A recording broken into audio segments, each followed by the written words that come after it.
Did you know nearly 60% of management positions at Blue Cross Blue Shield of South Carolina are held by women? Finding mentors can be a challenge for women, yet mentorship is key to a successful career. Today, we're talking with Carmen Thomas and Deri Bates about their experiences as women in the workplace. To start things off, I'd like to ask, how important is representation when it comes to company leadership? Thank you for that question, Brendy. I can jump right into the answer. I think it depends on the organization that you work in, as well as just your personality, your kind of characteristics as a female leader.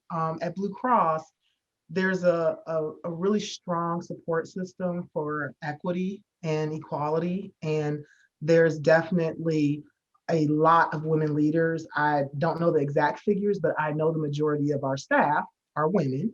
And there's some representation in senior leadership. And as you go down all the way to the supervisor level, the representation is definitely there. So there's lots of women to look to as examples. There are difficulties, but I will say there's been a lot of strides, a lot of improvements.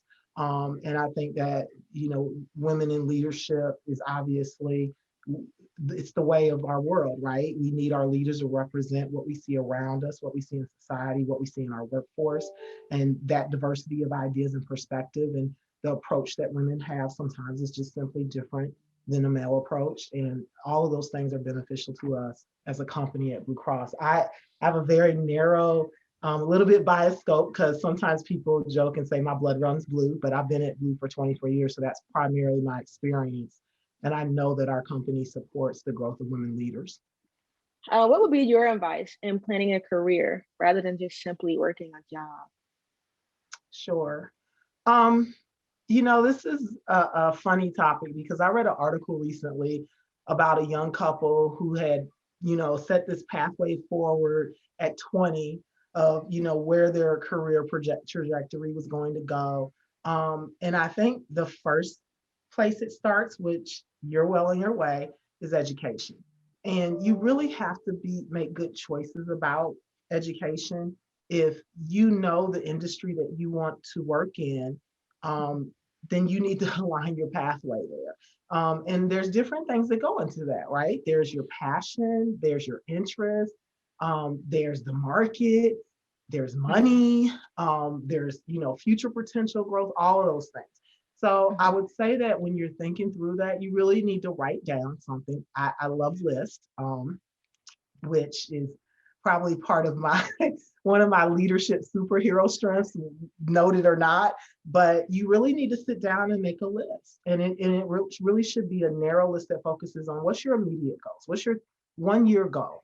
Then you go into maybe 4 years or right after you graduate, and then 5 years from there, and think about what do you need to do very prescriptively to get to where your goal is. If your goal is to be a licensed counselor, well, you got to pass the licensing board. Well, to pass the licensing board, you have to find an intern.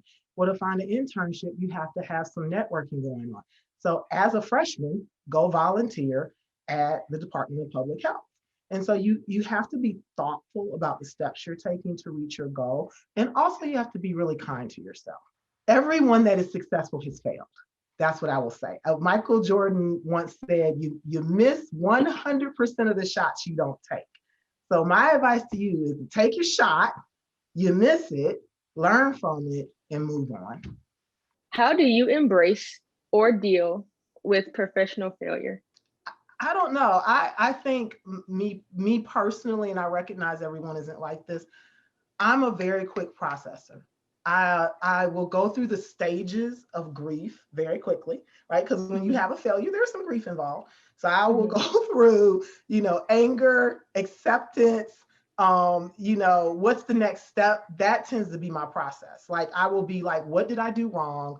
Why is this happening? And then very quickly I move on to what can I do to fix it? Or what can I do instead of?